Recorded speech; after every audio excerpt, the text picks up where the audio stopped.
پیش بہت نیک آدمی ہے، تو وہ معتقد سا ہو گیا تھا، ان سے آپس میں بڑی ان کی بے تکلفی ہو گئی، گفتگو ہوتی رہتی تھی۔ اور یہ زمانہ وہ تھا 1917 18 19، جبکہ وہ خلافت کے خلاف سازشیں ہو رہی تھی اور ہندوستان میں خلافت کی تحریک شروع ہو رہی تھی۔ تو ایک روز اس انگریز گورنر سے حضرت شیخ الہند نے کہا کہ یہ آپ کیوں ہماری خلافت کے پیچھے پڑ گئے ہیں؟ یہ تو مرد بیمار ہے یورپ کا، آپ کے کہنے کے بقول، اس کے اندر کیا طاقت ہے؟ کیوں آپ اس کے پیچھے؟ ہمارا ایک ادارہ ہے، اسے چلنے دیجیے۔ اس نے کہا مولانا اتنی بھولے نہ بنیے آپ، آج بھی ہمیں معلوم ہے کہ اس خلافت کے اندر اتنی تاثیر ہے کہ اگر اس خلافت سے، دارالخلافت سے جہاد کا فتویٰ ایشو ہو گیا تو کروڑوں مسلمان کھڑے ہو جائیں گے سر سے کفر باندھ کر۔ یہ ہماری مرتی ہوئی خلافت، جو خلافت نہیں تھی، ملوکیت تھی لیکن نام خلافت کا تھا، اس کے اندر بھی یہ جان تھی، اور اس کے خلاف جب سازشیں ہو رہی تھی تو عظیم ترین تحریک جو ہے اس بر عظیم پاک و ہند کے اندر چلی۔ اچھا، اب ہمیں سمجھنا ہوگا کہ یہ جو اب آئے گی خلافت علی منہاج النبوت کا جو نیا دور آئے گا، دوسرا دور، اس کی شکل کیا ہوگی؟ اس میں دو اصول ہمیں لینے ہوں گے، چونکہ میں گفتگو کر رہا ہوں روح اور شکل، form, the essence of Khilafah and the form of Khilafah. Essence وہی رہے گا، روح وہی رہے گی، قرآن، سنت، سیرت اور خلافت راشدہ سے فنڈامنٹلز لینے ہوں گے، لیکن انہیں ڈھالنا ہوگا ان اداروں میں، ان انسٹیٹیوشنز میں جو تمدنی ارتقاء کے نتیجے میں دنیا کے اندر قائم ہوئے۔ سمجھ لیجئے میری بات کو اچھی طرح، بہت سے مسلمان اس پر الرجک فیل کرتے ہیں، بات ہی نہیں کرنا چاہتے۔ ایک بہت بڑی تحریک ہے، وہ لفظ جمہوریت کا استعمال کرنا، زبان سے نکالنا بھی کفر کے درجے میں سمجھتے ہیں۔ نہیں، صحیح بات نہیں ہے یہ۔ پہلی ریپبلکن حکومت تو حضور نے قائم کی تھی، اس دائرے کے اندر جمہوریت اعلیٰ ترین تھی کہ ایک شخص کھڑا ہو کر حضرت عمر سے اس کے کرتے کا حساب بھی لے سکتا ہے۔ تنقید کی آزادی تھی، اختلاف کی پوری آزادی تھی، خلیفہ مشورے سے بنتے تھے۔ اس اعتبار سے ایک لمیٹڈ جمہوریت جو ہے وہ تو اسلام کا حصہ ہے، بلکہ اسلام نے انٹروڈیوس کرایا ہے۔ وہ جو اقبال کہتا ہے، ہر کجا بینی جہانی رنگو بو، زاں کی از خاکش بروید آرزو، یا سے نور مصطفیٰ اورا بہاست، یا ہنود اندر تلاش مصطفیٰ است۔ تمہیں اگر کوئی خیر دنیا میں نظر آتی ہے، کوئی رنگ و بو کہیں نظر آتا ہے، تو جان لو یا تو نور مصطفیٰ سے اس کو مستعار لیا گیا، مانگا گیا ہے، یا ابھی دنیا مصطفیٰ کی تلاش میں جا رہی ہے۔ اس موضوع پر مجھے کل ذرا تفصیل سے گفتگو کرنی ہے۔ یا ز نور مصطفیٰ اورا بہاست، یا ہنوز اندر تلاش مصطفیٰ است۔ ابھی دنیا جو ہے وہ درجہ بدرجہ، خواہی نہ خواہی، کشاں کشاں جا رہی ہے نور مصطفیٰ کی طرف۔ بہرحال اس پر کل گفتگو ہوگی۔ اس وقت یہ ہے کہ ہم نے، جیسا کہ میں نے عرض کیا، کہ اب یہ جو دور ثانی کا خلافت علی منہاج النبوت کا دور ہے وہ کیا ہوگا؟ آج ہم اس کی دہلیز پر کھڑے ہیں، نوٹ کر لیجئے۔ چوتھا دور بظاہر ختم ہو گیا، بباطن ابھی باقی ہے۔ کولونیل رول جو آیا تھا اس کا بستر طے ہو گیا، round about the middle of the 20th century. 1947 میں ہندوستان آزاد ہو گیا، شاید 49 میں انڈونیشیا آزاد ہو گیا، ملائیشیا آزاد ہو گیا، مصریوں نے اٹھا کے پھینکا انگریزوں کو بحر روم کے اندر، اور آزادی حاصل کی۔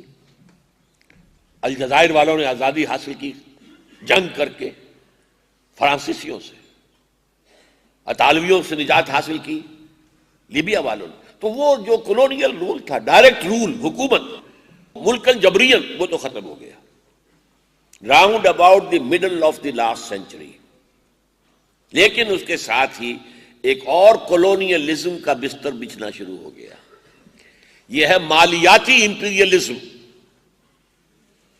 Financial imperialism through world bank and IMF and multi nationals اور گلوبلائزیشن اور ٹرپس، میں ان میں نام لے رہا ہوں، صرف تفصیل میں نہیں جا سکتا. تو اس وقت ایک دوسری قسم کا امپیریلزم، لیکن یہ براہ راست حکومت نہیں ہوگی. بظاہر حکومتیں اپنی ہیں لیکن سب کے سب شکنجے میں ہیں. جیسے کہا اقبال جب دیکھ کر آئے تھے یورپ کا حال 1905 سے 1908 تک، فرنگ کی رگے جہاں پنجے یہود میں ہے. بہرحال یہ ایک دوسرا موضوع ہے جس کے بارے میں زیادہ نہیں جانا چاہتا، لیکن یہ دور بھی ختم ہو کر رہے گا.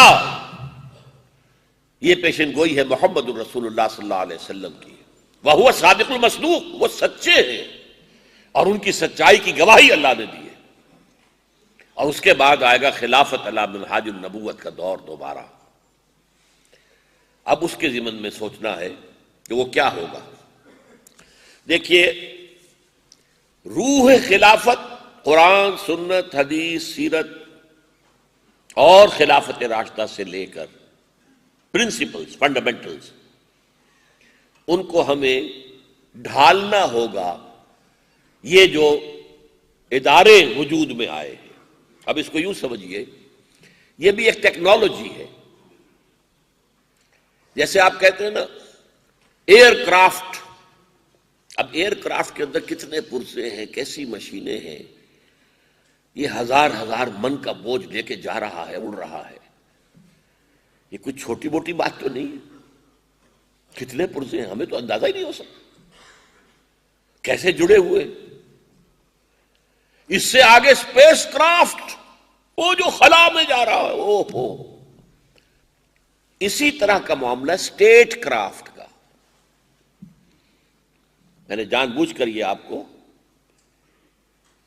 Year craft, spacecraft and statecraft, it's a science, political science. ریاست کی اصول کیا ہے، ریاست کے ستون کیا ہیں، بہتر ریاست کیسے ہوتی ہے، انسانوں کے حقوق کیا ہیں، حاکموں کے حقوق کیا ہیں، وغیرہ وغیرہ. اس کے لیے انسٹیٹیوشنز ڈیولپ ہوئے. ان انسٹیٹیوشن میں بھی ہم دیکھیں گے اگر کوئی شے غیر اسلامی ہے رد کر دیں گے. جو غیر اسلامی نہیں ہے، جس کے لیے کوئی حکم ایسا نہیں ہے جو اسے حرام ثابت کرتا ہو، تو گویا کہ مباح ہے، وہ ہم لے لیں گے. اس طریقے سے ایک نظام وجود میں آئے گا. اس کے کیا سیلینٹ فیچرز ہوں گے وہ نوٹ کیجئے. نمبر 1، دستور تحریری طور پر موجود ہوگا اور قانون اسلامی مدون ہوگا، تدوین، کوڈیفائڈ. نمبر 2، حاکمیت خدا بندی. دستور کے اندر سب سے پہلے جو چیز طے ہوگی، sovereignty here belongs to God, not to any person, not to any section of the nation, not to any province, not to the whole population. اور اس حاکمیت خدا بندی کا مظہر کیا ہوگا؟ قرآن اور سنت کے منافی کوئی قانون سازی نہیں کی جائے گی. No legislation will be done repugnant to the book of God, that is Quran, and the tradition of his messenger, that is Sunnah.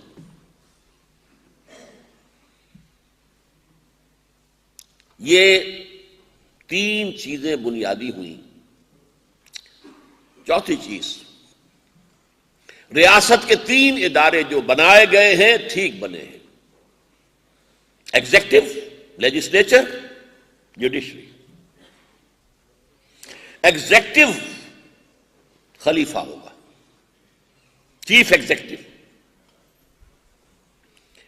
قانون سازی کے لیے آپ پارلیمنٹ کہیں، مجلس ملی کہیں، شورا کہیں، جو چاہیں کہیں، ادارہ ہوگا، منتخب ادارہ ہوگا. اور قانون سازی سے مراد کیا ہوگی؟ اجتہاد. جہاں قرآن اور سنت کا کوئی حکم موجود نہیں ہے وہاں ہم قانون سازی کریں. اس کو جان لیجئے، اس کو کہتے ہیں مباح. جو شے حرام ثابت نہیں ہے وہ مباح ہے. مباح ہے، جائز ہے. اصول یہ نہیں ہے جو بعض لوگوں کے دماغوں کے اندر بیٹھا ہوا ہے، جس چیز کے حلال ہونے کا ثبوت کتاب و سنت سے نہ ملے وہ حرام ہے. نہیں نہیں نہیں. جس شے کے حرام ہونے کا ثبوت کتاب و سنت سے نہ ملے وہ جائز ہے، وہ مباح ہے۔ اس کے اندر اندر آپ کو اجتہاد کرنا ہے، جس کے بارے میں اقبال کی بات 100% صحیح ہے کہ اب یہ بذریعہ پارلیمنٹ ہوگا۔ ظاہر بات ہے کہ ایک ہے اجتہاد، ایک ہے اس کی قوت نافذہ۔ اب اجتہاد ایک وقت میں امام ابو حنیفہ بھی کر رہے تھے، امام مالک بھی کر رہے تھے، امام شافعی بھی کر رہے تھے، اور بھی کر رہے تھے، بہت سے لوگ تھے۔ کس کا اجتہاد نافذ ہوگا؟ نہ امام ابو حنیفہ میں اس کی طاقت تھی، نہ امام شافعی کے پاس وہ اتھارٹی تھی، نہ امام مالک کے پاس وہ اختیار تھا۔ یہی وجہ ہے کہ بنو عباس کی حکومت نے آفر کی تھی امام ابو حنیفہ رحمۃ اللہ علیہ کو، آپ ہمارے قاضی القضات کا عہدہ قبول کر لیں اور آپ کے جو اجتہادات ہوں گے انہی کو ہم مملکت کا قانون قرار دے دیں گے۔ امام ابو حنیفہ نے انکار کر دیا۔ اصل میں ایک تو وہ چونکہ بنو عباس کی حکومت کو جائز نہیں سمجھتے تھے، اس لیے ان کے ساتھ تعاون کو صحیح نہیں سمجھتے تھے۔ ثانیاً ان کا کہنا یہ تھا کہ بھئی میں بھی اجتہاد کر رہا ہوں، دوسرے بھی اجتہاد کر رہے ہیں، تو کس بنا پر میرا اجتہاد نافذ کر دیا جائے؟ میں تو یہ پریروگیٹو لینے کے لیے تیار نہیں۔ دلچسپی کی بات یہ ہے کہ امام صاحب نے مارے کھائیں، جیل میں گئے، جیل میں انتقال ہوا، معتوب رہے حکومت کے، اور ان کے شاگرد رشید کہہ لیجئے انہیں، قاضی ابو یوسف نے وہ عہدہ قبول کر لیا اور پھر انہی کے اجتہادات نافذ کیے خلفاء نے۔ یہی وجہ ہے کہ وہ جو فقہ حنفی کہلاتی ہے وہ اصل میں امام ابو حنیفہ کی نہیں ہے، بلکہ اس کا بیشتر حصہ جو ہے وہ قاضی ابو یوسف اور امام محمد صاحبین جو کہلاتے ہیں ان کا ہے۔ اور یہی وجہ ہے جہاں جہاں یہ خلافت کا معاملہ بنو عباس کا تھا وہاں وہاں ہر جگہ پر جو ہے وہ فقہ حنفی نافذ ہے، کہتے ہیں اسے فقہ حنفی ہے۔ تو اب کیا ہوگا؟ اب یہ کون کرے گا؟ کون نافذ کرے گا؟ اجتہاد آج بھی ایک عالم دین وہاں بیٹھے ہیں وہ اجتہاد کر رہے ہیں، ایک عالم دین وہاں ہے وہ اجتہاد کر رہے ہیں۔ چلیے عالم دین کی سند نہیں ہے لیکن کوئی شخص ہے، دانشور ہے، اس نے عربی پڑھی ہے، قرآن پڑھا ہے، حدیث پڑھی ہے، وہ بھی ایک رائے دے رہا ہے، اوپینین دے رہا ہے۔ کس کی رائے نافذ ہوگی؟ This will be the parliament, legislature, legislature کی اکثریت جسے مان لے۔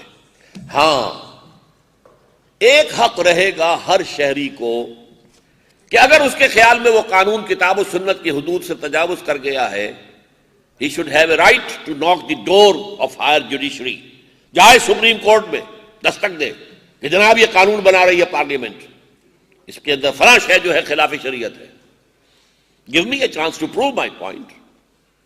وہ مقدمہ سنیں گے، علماء کو بلائیں گے، جورس کنسلٹس کو بلائیں گے، دانشوروں کو بلائیں گے، آؤ آرگو کرو، اور اگر ثابت ہو جائے کہ واقعتاً یہ شے جو ہے کتاب و سنت کے منافی ہے تو فیصلہ جوڈیشری کا ہوگا، اور وہ جو ہے اس کا اعلان کر دے گی۔ اگر وہ کوئی مرکزی حکومت کا معاملہ ہے تو مرکزی حکومت کو نوٹس چلا جائے گا، اور اگر صوبائی کا ہے تو صوبائی حکومت کو، کہ ود ان دس پیریڈ 4-6 مہینے کے اندر اندر اس شق کی جگہ یا اس قانون کی جگہ آلٹرنیٹ لیجسلیشن کر لیجئے، ورنہ فلاں تاریخ کو یہ نل اینڈ وائڈ ہو جائے گا، ایک ویکوم کریٹ ہو جائے گا قانونی ڈھانچے کے اندر۔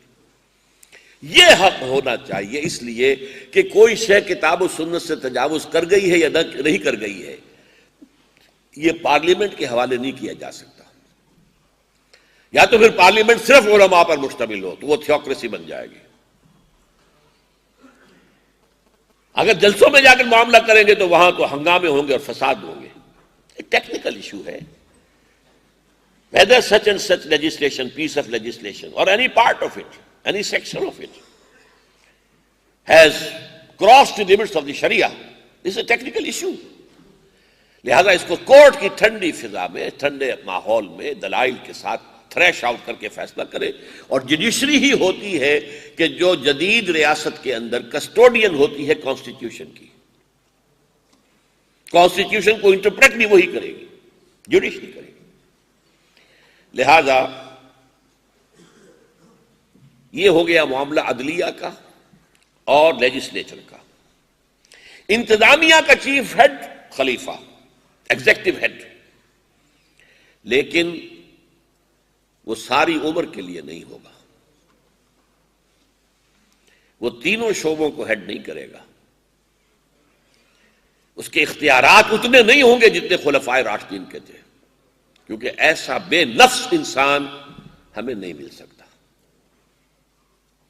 We have to have some checks and balances۔ اختیار تو ہم دیں گے اسے، ایگزیکٹو اتھارٹی پوری اس کے پاس ہوگی، پوری، لیکن چیکس اینڈ بیلنسز۔